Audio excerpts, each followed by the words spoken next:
Psalm chapter 6. O Lord, rebuke me not in thine anger, neither chasten me in thy hot displeasure.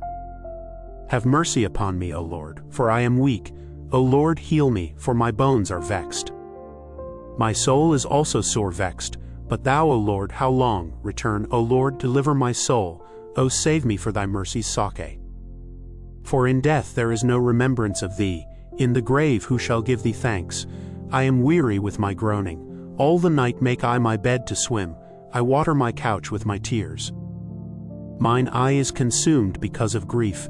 It waxeth old because of all mine enemies. Depart from me, all ye workers of iniquity, for the Lord hath heard the voice of my weeping. The Lord hath heard my supplication. The Lord will receive my prayer.